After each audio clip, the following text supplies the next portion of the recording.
published, will it be the complete material, not unedited, all of the material that he has? Yes. This book right now is in my dad's, well, some of it is typed, but most of it is in his original handwriting. His handwriting looks like a computer handwriting. It's printing, and it's in his original, and that's the way we want to do it, unedited. If I do anything, it'll be in the back of the book, and it'll say, Big Dummy Me is saying these things, you know, not my father. So yes, we're going to leave this alone. Okay. And you know, I don't know if it's ever been printed that way before, but maybe we'll photograph it just like it is. I think each one of you would probably enjoy reading just the way this sits. I was going to print up a chart back here, an intelligence officer's chart on the EB, and hand it out to you all. I'll try to, if we can find a printer, I'll do it tomorrow.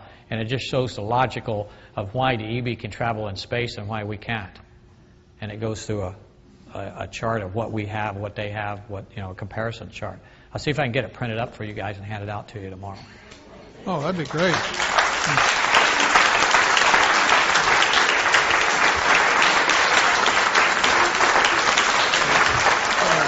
We want you to stay here a minute. We want to talk about your meteorite. Okay.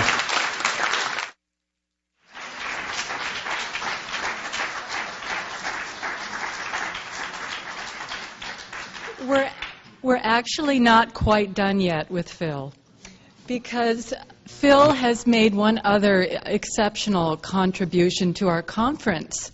And you might have been wondering why we brought in a table over here on the stage and what we have sitting in that glass case. Well, it is an extraterrestrial object. It is a meteorite. And it's something very, very special. The energies that it brings to this conference gives all of us an opportunity to experience extraterrestrial right here, right now. And so this is a legacy, really, that Phil has offered to us for this conference and to be present for future conferences here in Hawaii, to offer everyone the opportunity to experience extraterrestrial firsthand. And so maybe Phil could tell us a little bit more about this meteorite and the significance of it. It'll be a pleasure. Yes. Well, first of all, it began very negative. It came from demand from the White House that told me to shut up as a gift. So we're going to turn that around, okay? We're going to make it very positive.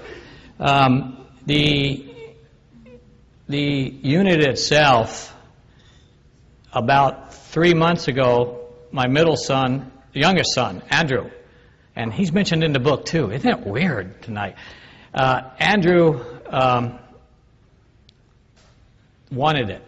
And I said, sure, you can have it. So he calls up, a little certificate comes with it. It's an 18-something, and by some company, Meteorite and such like this, put it out, you know, and did the machine work on it and such. And it's called a window mirror or something. That's the German scientist at first was able to turn them into the round object that way without breaking the meteorite.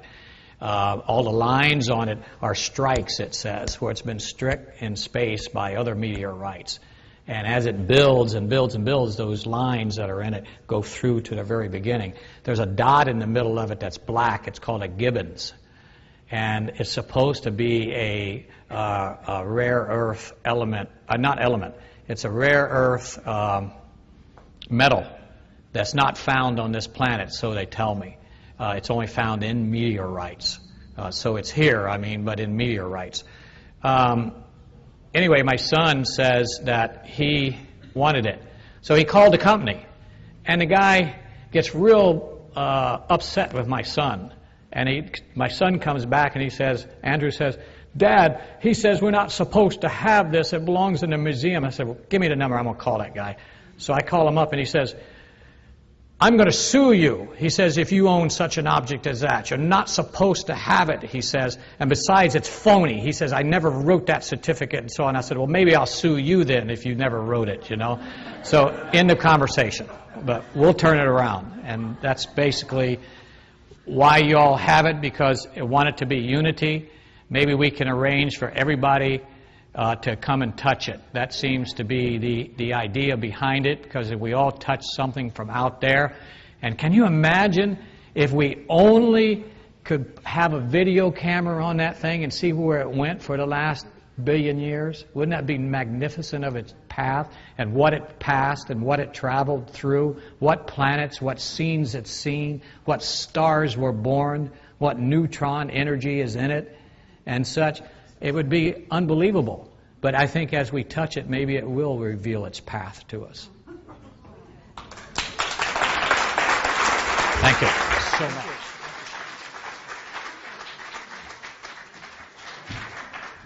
Just very quickly, I was going to do a little bit of a rundown on the results from the working group meeting, but I think because we stayed a little over time to listen to Phil Corso answer questions, maybe we can just delay that until tomorrow when we just before the panels begin, where I'll actually do the rundown on what's happened.